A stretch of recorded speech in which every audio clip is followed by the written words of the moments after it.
My mentally unwell mother-in-law suddenly needs surgery where we live after finding out I'm heavily pregnant and is demanding that we house her. Posted by you/Althea names together. First time posting, so bear with me, it's a long one. A little backstory for context: I'm 8 months pregnant, and we already have a toddler. We moved about 4 hours away from my mother-in-law shortly after our toddler turned 1. My husband found better work here, and we no longer had to deal with my mother-in-law showing up at our house multiple times per week to help with our toddler. Win-win. My brother-in-law and sister-in-law have 1 toddler and live less than 5 miles from my mother-in-law. My brother-in-law has a different dad than my husband, who has since remarried. My sister-in-law has both parents, who live about 15 miles from them. My husband's dad passed away when he was 12, and both of my parents have also passed. This makes my mother-in-law our children's only living grandparent, which comes into play later. Around 4 months pregnant, before we had told anyone we were expecting, my mother-in-law started acting more erratic. She somehow wrecked her car's tire, completely splitting the rim in half. She was later found walking around her apartment complex barefoot in the middle of the night, claiming she was looking for her dog, who was inside her apartment. Then, she started beating on her neighbor's door around 2 a.m., enough to cause significant damage because she said she needed a phone charger. We assumed mental health issues or that she had started drinking again and deemed her unsafe to drive. My brother-in-law and sister-in-law begged us to drive down to fix her car and take it back with us until they figured out what to do. They worried that if the car were at their house, she would just take it back. So, we drove down, fixed the car, and brought it back with us, where it has since been killing a patch of grass in our yard. About a month ago, things seemed to have smoothed over, so we told my brother-in-law and sister-in-law we were expecting. We asked them to keep the news to themselves until we were closer to delivery, but they told my mother-in-law shortly after. Lesson learned. My mother-in-law immediately spiraled. Suddenly, she needs a surgery that can only happen where we live. She told me she had scheduled the procedure and would need me to pick her up and take her to the appointment because we have her car. Turns out, this appointment is just with a specialist to determine if she even needs the procedure. She scheduled this appointment for next week. I let her know I was summoned for jury duty next week and had a doctor's appointment of my own, so I couldn't miss more work. At this point, my mother-in-law started pulling in my husband's aunts to repeatedly call him, insisting there's no reason we can't pick her up over the weekend and let her stay at our house until the appointment. Of course, my mother-in-law agreed. They argued that none of this would be necessary if you hadn't essentially stolen her car. My brother-in-law and sister-in-law refused to drive her more than an hour closer to us and insist we should just give her the car back so she can drive herself home. We told them we aren't holding her car hostage. If they drive her here, she can have it. We have enough to worry about as it is without adding my mother-in-law to the mix, but we can't make a round-trip drive down there.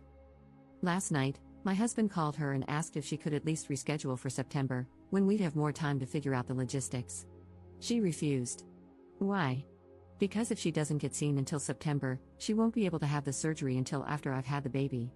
My husband pushed back, saying she wouldn't be at the hospital with us anyway and wouldn't be seeing the baby until she's vaccinated, regardless of where she lives.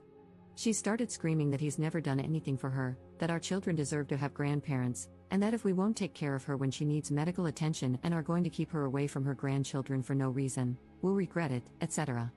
My husband got upset and told her she wasn't the problem, but the timing of the appointment was, and she should reschedule. At that point, she called him a hateful bastard, so he hung up. We haven't heard from her since, but we have heard from the aunts again. They still agree with my mother-in-law that we are in the wrong, that we should step up because she's the only grandparent our children will ever have, and that it's the children's job to take care of their aging parents, etc. Ironically, they aren't giving the step up and take care of her speech to my brother-in-law or sister-in-law. Are we wrong here?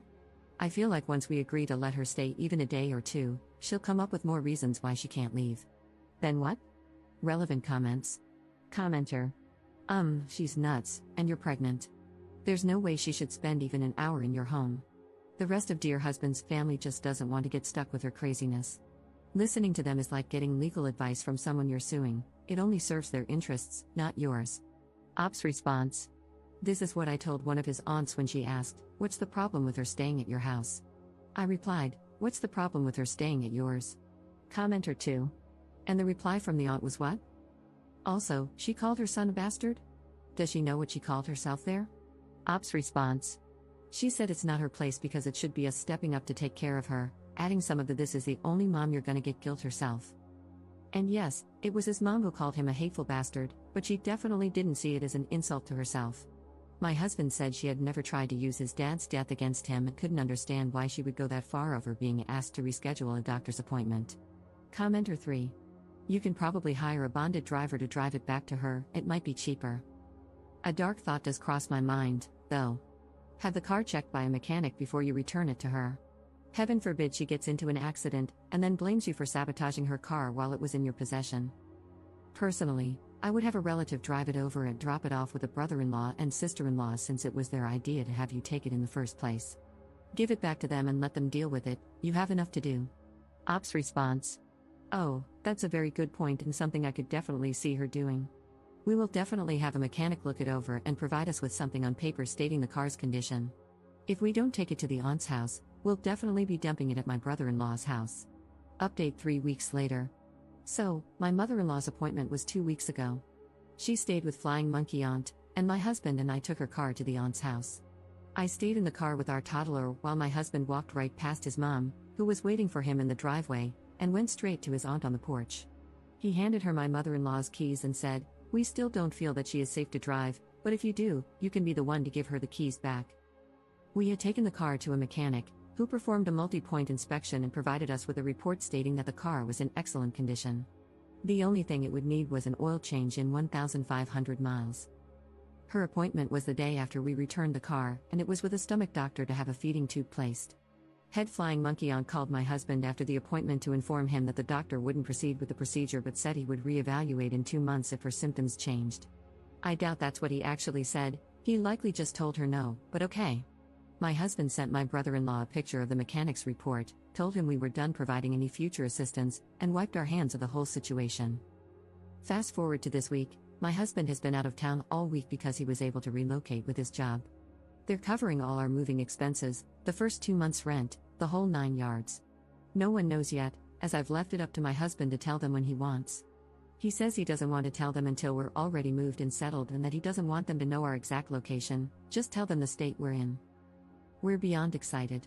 A moving company will be coming 6 weeks after the new baby is born. We just have to make it until then, but we'll be gone by Christmas. This past Monday, the first day my husband was gone, he got a call from my brother-in-law saying that my mother-in-law is claiming she needs 4 new tires and new brakes. My husband called me after and said he laughed at him, asked if he wanted another copy of the mechanic's report, and when my brother-in-law said no, told him it was his problem to worry about now. Everything was peachy until last night, when my mother-in-law sent me a text that read, "Hey, how are you doing? I have missed you so much and would have come to the car and talked to you and toddler if Aunt was not so afraid of her children getting COVID. Love and miss you so much. Please call me when you can, love. I have called you a few times and just got voicemail. I know this part of pregnancy is difficult, but I am so excited. I'm staying with Aunt a week before your due date and until I can see baby." I could have screamed if it wouldn't have woken my toddler up. I haven't responded to her, but I sent a screenshot to my husband and told him to handle it. He told me not to respond at all and that he doesn't want to reach out to anyone until he's back in town tomorrow.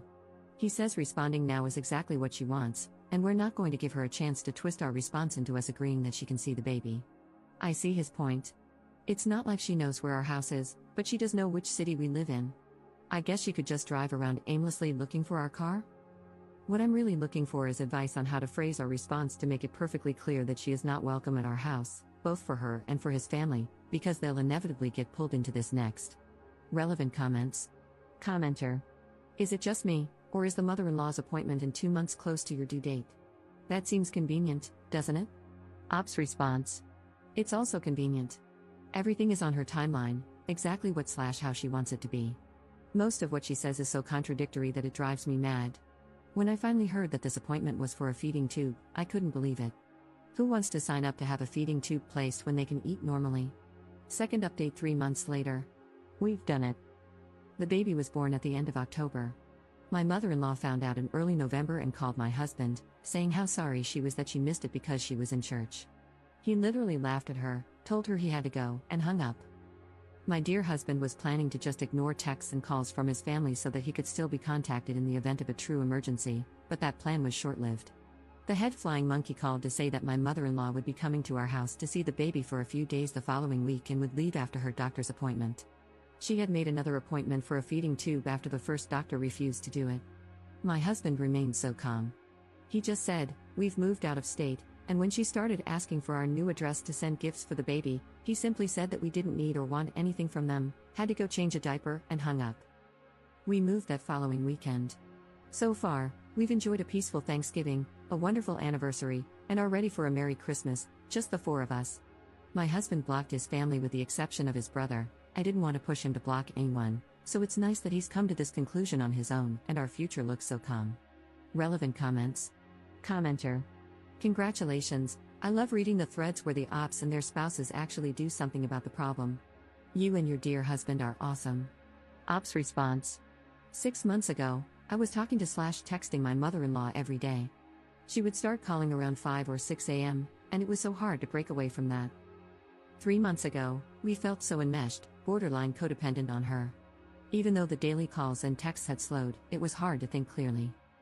Today? We feel free. Instead of worrying about a fully grown woman, we're able to focus on our growing little family. All that to say, it's a difficult process when you're going through it, but it feels amazing when you're able to cut out the toxic. Commenter 2.